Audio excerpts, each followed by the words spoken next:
One day, Errynne, we were walking home from school, from the bus stop, and like we were talking about something because she helped me out with something, I helped her out with something, and she was like, Brianna, we need to decide on where we're going to college.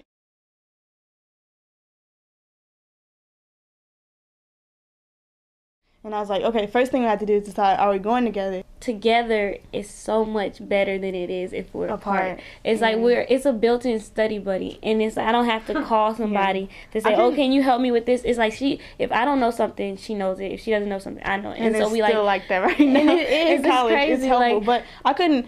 People always say, oh, you guys need to split up. Like, I'm in class projects. You guys can work on the same. Why? Like, what's your reason? But I couldn't give myself a good enough reason why we shouldn't go together. And I knew that there was things that I mean, not even just schoolwork, but there was things that I do for her that it might be a little messed up if she did it. And the same thing that she does for me, that if I did it, it wouldn't turn out right. And I'm like, there's no good reason why we shouldn't go together. And just together, it just works. And we, like my mom told us about a set of twins that went, what school did they go to? They both majored in the same thing, took all the same classes, and are extremely successful in their respective careers. So it's like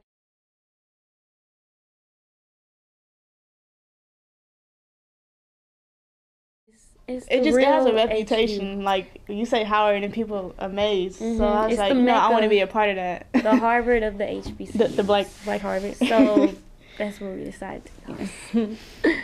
We've had so many famous people. Elaine Locke graduated from Howard. Yes. Zora Neale Hurston graduated from Howard. And Toni Morrison, they pound that into our head all the time. But it's not, they're not just preaching about these people. They're telling us how they got to be as successful as they are today. So that, and they're telling us you can be the next Toni Morrison, you can be the next Elaine Locke. So that feels good to hear that. And then like going around and like all of the buildings are named after prominent figures in the African American community.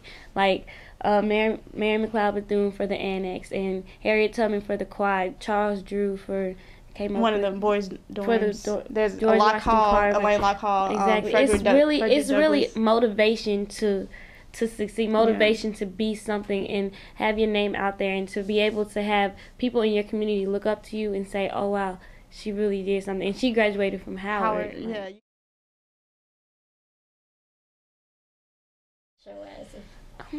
I haven't quite figured that out yet. See, I'm a chemical engineering major because I love math and science, but my ultimate goal is to be a math teacher, or either that, a high school math teacher, either have my own school. So I want to do something with education. Like, I feel like the basis of everything is education. Yeah, chemical engineering lets me be creative, but also gives me the funds to do other things, to give back, like come back to McCluer, or I want to give $5,000 to my elementary school library just because you feel like maybe they need it. I mean, like that's my big thing, is that I want to be remembered for giving back to my community and giving back to the people who helped me. So many people leave and don't come back. And what's the point of you coming from the grassroots to get to this high place, this pillar of success, if you don't do something with it?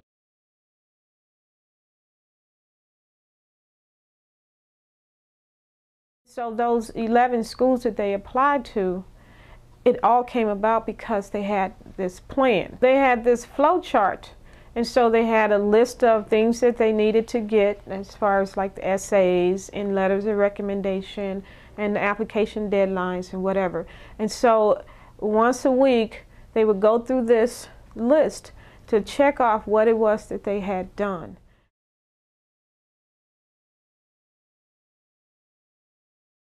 A lot of people like, I don't want them to ask me for help, I don't have time for this. This is part of my studying. Like, if I can tell you what to do, then that obviously means that I know what to do. So yes, it is a win-win, because you get help and I get more study time, more per practice. Se. I'm forced to study because I have to stay on task in order to help you. Exactly. So we don't mind. We've always been like that though in high school, especially in math and science. I didn't set out to make geniuses or smart kids or whatever. I figured that to make good citizens was the most important thing.